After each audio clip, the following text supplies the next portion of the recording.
मुस्तफ़ा बाहर लॉन में आया तो सामने हूर को बैठे देखकर वो खुशी से उसकी तरफ बढ़ा। आप यहाँ क्यों बैठी हैं? ठंड लग जाएगी। वह उसके सामने वाली कुर्सी पर बैठते हुए बोला। बस ऐसे ही बैठ गई थी और नहीं लगती ठंड। उसने मुस्कुराते हुए जवाब दिया। आपसे एक बात पूछूं, अगर आपको बेतुकी या बुरी बात न लगे तो। हाँ पूछें। आपको मोहब्बत पर यकीन नहीं है क्या? मुस्तफ़ा ने हिचकिचाते हुए पूछा। और आपको किसने कहा कि मुझे मोहब्बत पर यकीन नहीं? बस ऐसे ही पूछ लिया, आप जवाब तो दें। मोहब्बत एक बहुत खूबसूरत एहसास है जो रिश्तों को मजबूत बना देती है, इसलिए मुझे मोहब्बत पर यकीन है। आपको कभी किसी से मोहब्बत हुई है? उसने कुछ सोचते हुए पूछा। नहीं। और आपको? हाँ, शायद। वह उसके चेहरे की तरफ देखते हुए जवाब दे रहा था। उसे पता है क्या कि आप उससे मोहब्बत करते हैं? नहीं, मैंने उसे कभी बताया ही नहीं। डर लगता है कि पता चलने पर वह कैसे रिएक्ट करेगी। और पता नहीं मेरे नसीब में होगी भी या नहीं। उसने अपना खदशा जाहिर किया। ज़िंदगी में अगर किसी से मोहब्बत हो जाए तो इज़हार लाज़मी करना, उस सोच से बालातर होकर कि वह नसीब में है या नहीं। उसे एक बार एहसास ज़रूर दिलाना कि कोई उसके लिए बेग़र्ज़ और बेलूस है। हूर ने उसे समझाते हुए कहा, इज़हार आता तो है मुझे, अगर करूँ तो कमाल करूँ, अगर वह बन के मिले महरम तो इश्क बेमिसाल करूँ। उसने शौक लहजे में उसकी बात का जवाब दिया। निकाह की नीयत से की गई मोहब्बत में खुदा बरकतें डालता है। मैं दुआ करूँगी कि आपको आपकी मोहब्बत मिल जाए, उसने नरमी से कहा। हूर के इस तरह कहने पर मुस्तफ़ा ने दिल ही दिल में आमीन कहा और इसी तरह वह दोनों बैठे बातें करते रहे। रात का वक़्त हो चुका था, अब वह सब अपने-अपने घर वापसी के लिए लौट रहे थे। च्यूटी, 2 दिन के लिए आए थे हम। तुमने इस बैग में क्या-क्या भरा हुआ है? इतना भारी है यह। बुराक ने बैग को बस में रखते हुए थके हुए अंदाज़ में अपने साथ खड़ी महनूर से पूछा। वैसे इतना बड़ा बैग है, बंदा आसानी से तुम्हें भी इसके अंदर डाल सकता है। उसके कुछ कहने से पहले बुराक ने दोबारा तंग करते हुए कहा। तुम्हारी जो हरकतें हैं ना, अनकरीब मैं तुम्हें जान से मारकर तुम्हारी डेड बॉडी इसी बैग में डालूँगी। वह ज़िद हुई थी। तुम ज़्यादा आसानी से इस बैग में फिट हो जाओगी। वह हमेशा की तरह उसे तंग कर रहा था। तुमसे तो बात करना ही बेकार है। वह गुस्से से पैर पटकती वहाँ से चली गई। बस में तकरीबन सभी अपने-अपने तरीके से सफ़र का मज़ा ले रहे थे, सिवाय सवेरा के, जो कि इस वक़्त ज़विश से हसद कर रही थी, जो ज़ावियार के कंधे पर सर रखे सो रही थी। तुम थक तो नहीं रहे ना मेरा सर रखने से? उसने गनुदगी की हालत में धीमी आवाज़ में पूछा, जिस पर ज़ावियार हल्का सा मुस्कुराया। मेरे कंधे पर रखी हर चीज़ बोझ है, सिवाय तुम्हारे सर के। उसने कहते हुए सीट से सर टिकाए आँखें मूंद ली। ज़विश नींद की हालत में उसकी कही बात न सुन सकी। सफ़र ख़त्म होते ही सब अपने-अपने घर को चल दिए। काफ़ी थकन होने के बाद अपने रूम में आते ही ज़बिश सो चुकी थी। उसने एक नज़र अपनी जान से अज़ीज़ बीवी को देखा और फिर खुद भी बेड की दूसरी जानिब सोने के गर्ज से लेट गया। वह ज़बिश की तरफ करवट लिए उसी के चेहरे को देखने में महू था और उसी दौरान खुद भी नींद की आगोश में उतर गया। वह रफ से ट्राउज़र और टी-शर्ट पहने अपने कमरे में दाखिल हुआ था। कमरे में अभी तक अंधेरे का राज था। उसने हाथ में पकड़े मोबाइल को देखा जहाँ 8 बज रहे थे। अंदर आते उसने पर्दे पीछे किए जिससे कमरा रोशन हुआ था और सामने सोए हुए वजूद ने आँखों में रोशनी लगने के बाद अपना एक हाथ आँखों पर रखा और वह सर नफ़ी में हिलाते हुए बेड की जानिब बढ़ा। यार ज़विश उठ जाओ, यूनिवर्सिटी के लिए लेट हो जाओगे। यार सोने दो अभी। वह नींद में डूबी आवाज़ में करवट लेते हुए बोली। मेरा मसला नहीं है, लेकिन देख लो तुम खुद ही लेट होगी। क्या टाइम हो रहा है? वह आंखें बंद किए हुए पूछने लगी। 8 के करीब ही है वक्त। ओहो, और तुम मुझे अभी उठा रहे हो? वह आंखों से हाथ हटाकर अब बाकायदा उसे देखते हुए मुखातिब हुई। जी मैडम, अब आप उठ जाएं वरना और लेट हो जाएंगी। जावियार को लगा वह लेट होने की वजह से कह रही है। यार अभी पूरा 1 घंटा बाकी है और तुम अभी से मेरी नींद खराब कर रहे हो। वह कंफर्टर हटाते हुए उठ बैठी थी। तो उठोगी, नाश्ता वगैरह करोगी, तैयार होगी, 1 घंटा गुजर ही जाएगा। नहीं ना, इन सब में आधा घंटा लगता है बस और मैं तैयार हो जाती हूँ। खैर अब मेरी नींद खराब हो ही गई है तो उठ जाती हूँ। वह अफ़सोस से कहती वॉशरूम की तरफ बढ़ गई जबकि ज़ावियार उसे देख रहा था। कैसी लड़की थी जिसे तैयार होने के लिए आधा घंटा काफ़ी था और यूनिवर्सिटी लेट होने से ज़्यादा अपनी नींद खराब होने का अफ़सोस था। वह सर झटकते हुए अपने कपड़े लिए ड्रेसिंग की तरफ बढ़ गया क्योंकि वह जॉगिंग वाले हुलिये में था। तकरीबन 15 मिनट बाद वह अपनी घड़ी पहनते हुए ड्रेसिंग रूम से बाहर निकला था जहाँ सामने बैठी ज़बिश को देखकर उसे हैरत हुई थी। जो अपनी पूरी तैयारी के साथ सोफे पर बैठी झुककर शूज़ के लेसेस में उलझी हुई थी। वह वाक़ई इतने कम वक़्त में पूरी तरह तैयार बैठी थी। उसे शूज़ के साथ उलझा देखकर वो उसके पास आ गया। क्या हुआ? कुछ नहीं, बस ये लेसेस बंध नहीं रहे हैं। सर झुकाए वह उसे अपनी उलझन बता रही थी, जबकि ज़ावियार उसके हाथों की हरकत को देख रहा था, जिन्हें देखकर साफ पता चल रहा था वह पहली बार लेसेस बाँध रही है और अगर वह उसी तरह लगी रही तो लेसेस तो नहीं बंधने। तुमने पहले कभी लेसेस बाँधी हैं? वह फुर्सत से उसके चेहरे को देखकर तजस्सुस से पूछने लगा। नहीं, हमेशा मानू या हूर ही मेरे लेसेस बाँधती थीं, मुझे बाँधने नहीं आते। वह अब थके अंदाज में उसे देखते हुए बोली थी। अंदाजा हो गया था मुझे। कहते हुए वह जमीन पर पंजों के बल बैठकर हाथ उसके शूज की तरफ लेकर जाने लगा, जब जविश ने अपने पाँव अचानक पीछे कर लिए। क्या कर रहे हो? लेसेस बांध रहा हूँ यार, पाँव आगे करो। नहीं। क्यों? मैं खुद बांध लूंगी, तुम मेरे पाँव को हाथ नहीं लगाओ। अगर तुम इस तरह बांधती रही तो रात इसी में गुजर जाएगी और फिर भी यह नहीं बंधेंगे। वह कहते हुए जबरदस्ती पाँव आगे किए उसके लेसेस बांधने लगा, और जविश उसे देखने लगी, जो दुनिया के सामने मकरूर शहजादा बना फिरता है, और इस वक्त झुककर उसके शूज के लेस बांध रहा था। हो गए, अब चले। कहते हुए वह उठ खड़ा हुआ और जविश सर इस्बात में हिलाती उसके साथ कमरे से बाहर निकल गई। क्लासेस खत्म हो चुकी थी और वह दोनों यूनिवर्सिटी के कैफेटेरिया में बैठे हुए थे कि जावियार को मुस्तफ़ा की शक्ल देखते हुए कुछ याद आया। वैसे क्या सोचा है तूने? क्या करने का इरादा है आगे? किस बारे में? उसे समझ न आया। हुरिया के बारे में? जावियार ने मामला समझाया। हुरिया के नाम पर उसके चेहरे पर मुस्कुराहट सज गई। क्या करना है? बस संडे का वेट कर रहा हूँ। संडे का वेट क्यों? संडे को मम्मा पापा को लेकर जाऊंगा उसके घर रिश्ते के लिए। मुस्तफ़ा ने अपनी बात पूरी करते हुए कुर्सी की साथ पुश्त लगाई। क्या सच में? मतलब तूने भी शादी का इरादा कर ही लिया? हाँ, और भाभी कैसी है मेरी? कैसी हो सकती है? वह ठीक है। क्या तूने उसे बताया कि तू उससे मोहब्बत करता है? नहीं, यह लफ्ज़ी जवाब देकर वह मोबाइल में कुछ देखने लग गया। क्यों? मेरे बताने से क्या होगा? उसने सवालिया नज़रों से उसे देखा। क्या मतलब क्या होगा? तेरी बीवी है, तुझे उसे बताना चाहिए। जब कोई औरत खुद तुम्हारी तरफ रजू करे तो वही तुम्हारी ज़िंदगी बढ़ा सकती है, वरना औरत से मोहब्बत करना सिर्फ मेहनत है, और एक तरफा मेहनत से इंसान थकता है, सुकून हासिल नहीं हो सकता। और मैं उसे अपनी मोहब्बत का एहसास दिला दूंगा। उसने हल्की सी मुस्कुराहट के साथ मुस्तफ़ा को मुतमईन करना चाहा। यार ज़विश, तुम्हें ज़ावियार भाई ने इजाज़त दे दी पढ़ने की। मुझे तो लगा था कि मैं अकेले ही अब इस यूनिवर्सिटी में ख्वार होंगी। नहीं नहीं, हम दोनों साथ में ही ख्वार होंगे। वह क्या है ना, मेरे ससुराल वालों की सोच बड़ी है और ज़र्फ भी। वह धीमा सा मुस्कुराते हुए गहरी बात कह गई थी। चल अच्छा है, इस बहाने मैं रोज़ तुमसे मिल लिया करूंगी। वैसे भी जब से शादी हुई है एक बार भी तुमने घर का चक्कर नहीं लगाया। फातिमा उसके साथ चलते हुए मसनूई नाराज़गी से बोलने लगी। अच्छा, तुम ज़्यादा नाराज़ नहीं हो, आऊँगी किसी दिन। अभी चलें, मुझे बहुत भूख लगी हुई है। मासूमियत से कहती वह फातिमा के हाथ में हाथ डाले कहने लगी, जिस पर फातिमा अपनी मस्नूई नाराज़गी छोड़कर उसके साथ कैफेटेरिया की तरफ जाने लगी। एक्सक्यूज़ मी, या आपके लिए? वह दोनों अपने लंच का वेट करते हुए टेबल पर बैठी थी कि एक लड़की उनके पास आकर रुकी। मेरे लिए? लड़की के हाथ में सफ़ेद गुलाब गुलाब देखते वह हैरत से अपनी तरफ इशारा किए पूछने लगी। जी जविश, आपका ही नाम है ना? लड़की ने मुस्कुराते हुए उसे जवाब दिया। लेकिन तुम यह मुझे क्यों दे रही हो और यह कहाँ से लाई हो? क्योंकि पूरी यूनिवर्सिटी में सफ़ेद गुलाब तो है ही नहीं। वह उसके हाथ से गुलाब लेते हुए चहक कर पूछने लगी। हाँ, वह बस ऐसे ही मिल गया तो मुझे हाँ, वह बस ऐसे ही मिल गया था तो तुम्हें देने का सोच लिया। शुक्रिया। उसके कहने पर वह लड़की वहाँ से चली गई, जबकि वह दोबारा गुलाब की खुशबू को सूंघने लगी। ओहो, तो सफ़ेद गुलाबों की दीवानी, आज मिल ही गया तुझे। हाँ, तुम्हें तो पता है मुझे ये कितने पसंद है। वो खुशी से चहकते हुए बता रही थी और उसकी बात पर फातिमा भी मुस्कुरा दी, क्योंकि वह उसे आज काफ़ी वक्त बाद मुस्कुराते हुए देख रही थी। Good afternoon sir. Good afternoon students. जैसा कि आप सबको पता है कि यूनिवर्सिटी में हर फैकल्टी का प्रोजेक्ट कंपटीशन हो रहा है, और हर फ्रेशर का एक एक सीनियर के साथ पेयर बनाया जाएगा, जो कि आपको प्रोजेक्ट बनाने में हेल्प करेगा। So here's your seniors. Professor ने ऑडिटोरियम में एक साइड पर बैठे बीबीए के सीनियर्स की तरफ इशारा करते हुए कहा। हाय, काश इस वाले सीनियर का पेयर मेरे साथ बन जाए। कितना हैंडसम है यार। माहनूर को अपने पास खड़ी एक लड़की की आवाज़ आई, जो बुराक को देखे कमेंट कर रही थी। सो मिस कायनात, आपका पेयर है मिस्टर बुराक के साथ। कायनात तो अपने साथ बुराक का नाम सुनकर हवाओं में उड़ने लगी।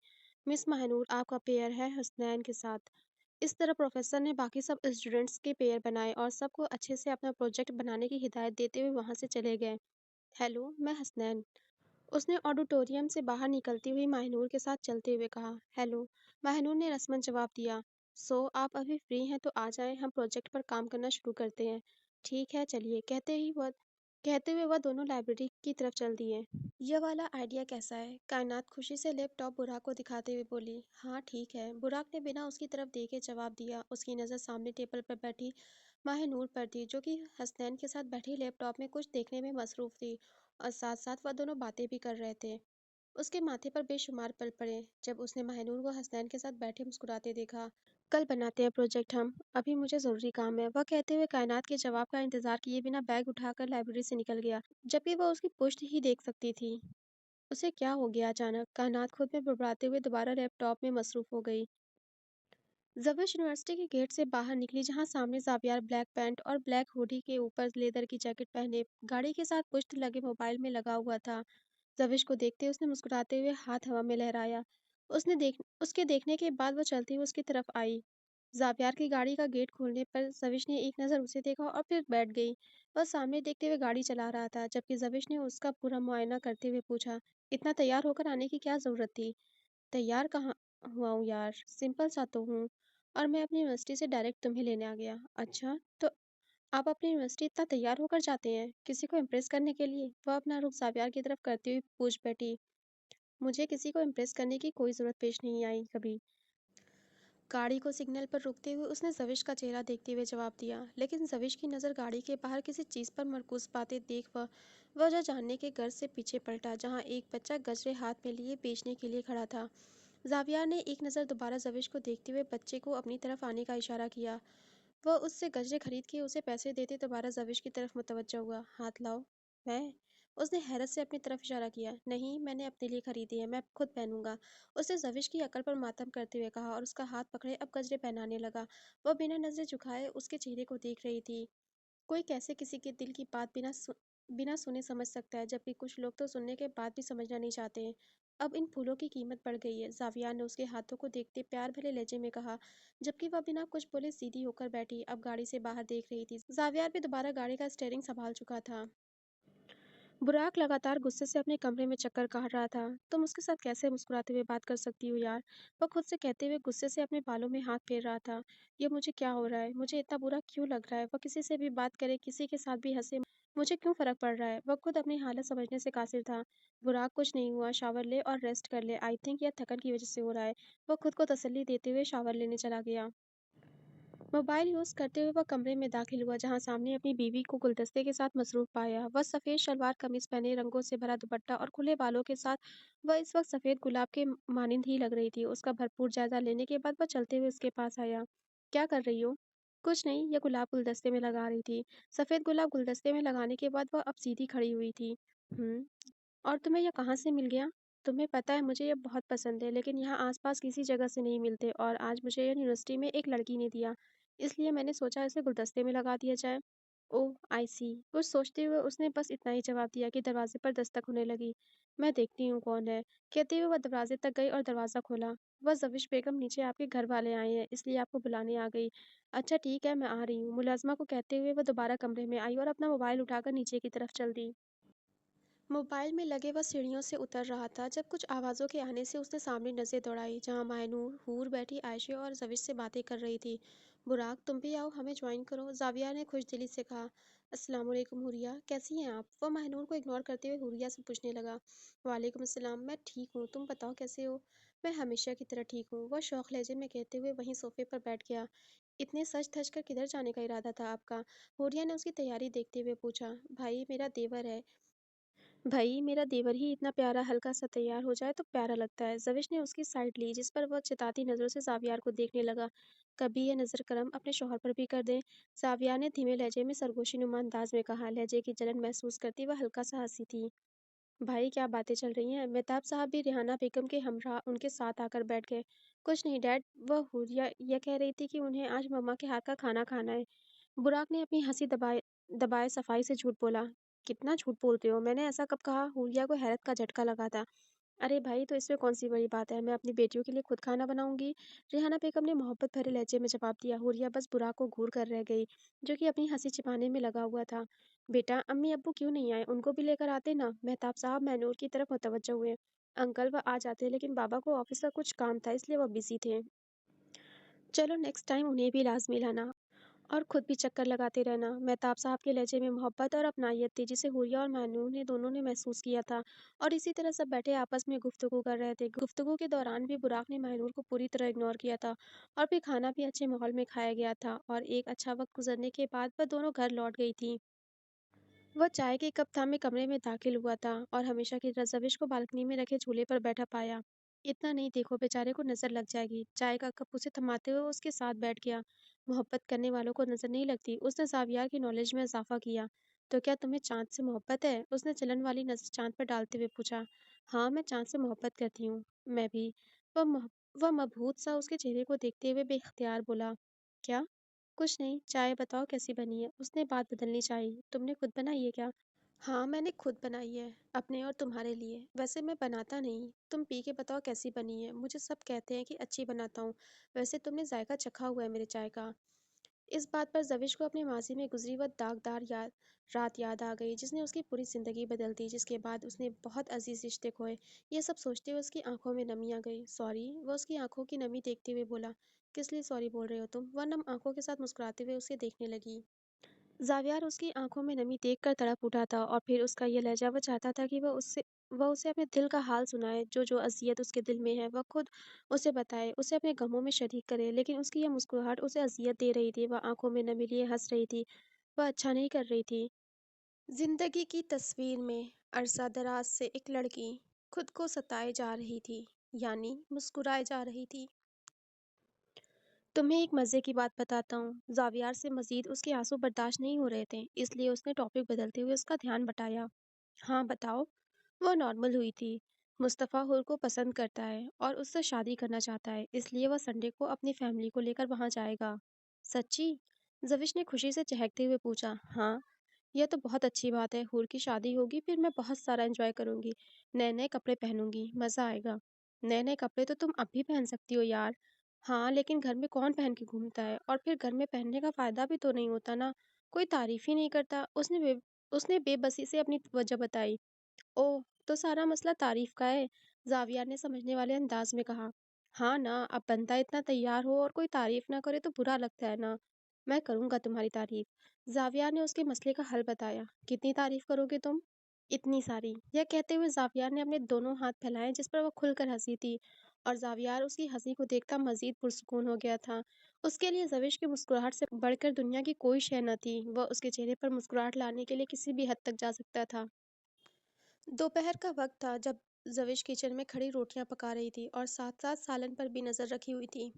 आज क्लासेस न होने की वजह से वह यूनिवर्सिटी नहीं गई थी। घर के तमाम अफराद शहर से बाहर एक शादी में गए हुए थे। जविश बहुत बार बोलने पर भी न गई, और फिर जाफियार भी खानदान की शादियों में नहीं जाता था, इसलिए रिहाना बेगम ने उस पर कोई जबर न किया।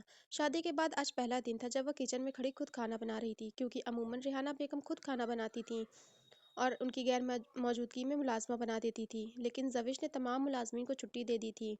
जावियार यूनिवर्सिटी से लौटा, गाड़ी पार्क करता घर में दाखिल हुआ, जहां उसे खामोशी के अलावा कुछ न दिखा। इतने में किचन इतने में किचन से आती आवाज़ों की वजह से वह किचन की तरफ आया। वह पिंक शलवार कमीज पर दुपट्टा गले में डाले, बालों का रफ सा जूड़ा बनाए, चेहरे पर पसीने की बूंदें लिए काम में मसरूफ थी।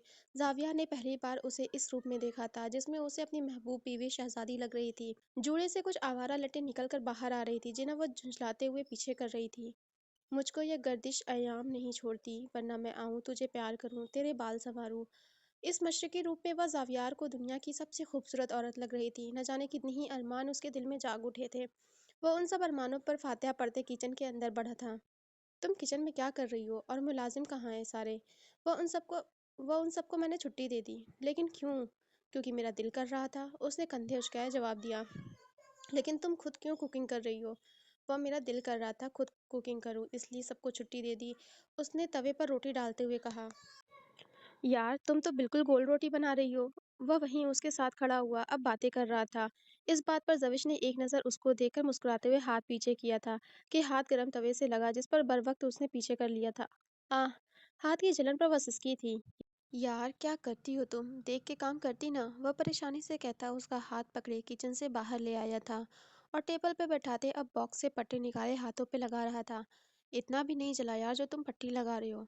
तुम चुप करो, तुम्हें क्या पता कितना जला है अंदर से और कितना नहीं। और तुम बच्ची हो क्या? आंखें किस लिए दी गई हैं? देखने के लिए ना, उनसे कुछ काम लो।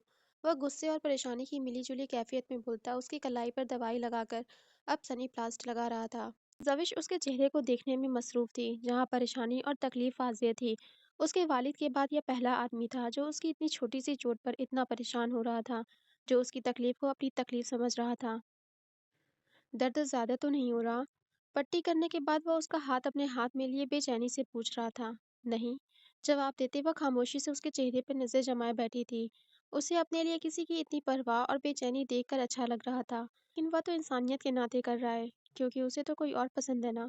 फ़ारिस हाउस में ज़ावियार के दिए हुए जवाब को याद करते वह बस इतना ही अंदाज़ा लगा सकी कि वह किसी और से मोहब्बत करता है। इससे तो सिर्फ़ मजबूरी के तहत शादी की थी, जिसे वह निभा रहा है और वह पेशे का डॉक्टर है, इसलिए वह सबके ज़ख्मों की पट्टी ऐसे ही करता है। उसे यह बात आज पहली दफ़ा बुरी लगी थी। वह क्यों किसी और को पसंद करता है? खुद की सोचों पर मिट्टी डालते वह कुर्सी से उठने लगी। किधर? उसकी कुर्सी से उठते देखकर ज़ावियार ने पूछा। वह खाना लेने जा रही हूँ किचन से, भूख लग रही है ना?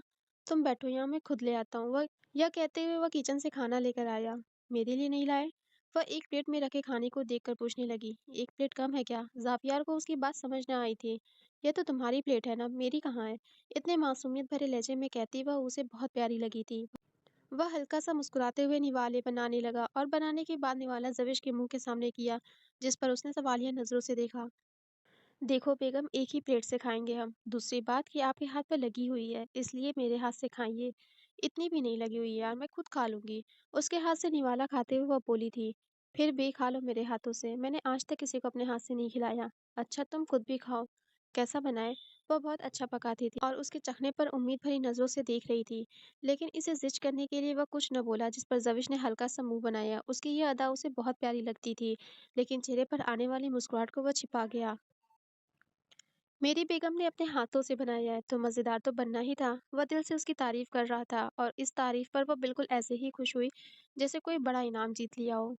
खाना खाने के बाद वह वहीं हॉल में सोफ़े पर बैठी टीवी देख रही थी, जबकि ज़ावियार भी उसी सोफ़े पर बैठे लैपटॉप में कुछ काम कर रहा था। सुनो, वह टीवी से नज़रें हटाते ज़ावियार की तरफ रुख मोड़कर बोली, हुकुम? उसने लैपटॉप की स्क्रीन पर नज़र जमाए जवाब दिया, "वो मुझे चाय पीनी है, तो जाके बना लो अपने लिए भी और मेरे लिए भी।" नज़रें अब भी लैपटॉप की स्क्रीन पर थीं। "तुम अच्छी बनाते हो।" इस बात पर ज़ाविया ने उसके इरादे समझते हुए नज़रें उठाकर उसे देखा, जो उम्मीद भरी नज़रों से उसे ही देख रही थी। "लड़की, मेरा बहुत ज़रूरी काम है, तुम बना दो यार।" वह कहता दोबारा अपने काम में लग गया। हुक्म तो ऐसा कहा था जैसे सारी बात मान लेनी है। वह बड़बड़ाते हुए मुंह के ज़ाविये बनाती दोबारा टीवी देखने लगी। उसकी इस तरह नाराज़गी पर उसे बहुत प्यार आया था और फिर लैपटॉप साइड रखते वह किचन की जानिब बढ़ गया। उसे किचन की तरफ जाता देख सफ़िश खुशी से अब दोबारा टीवी देखने में मसरूफ़ हो गई।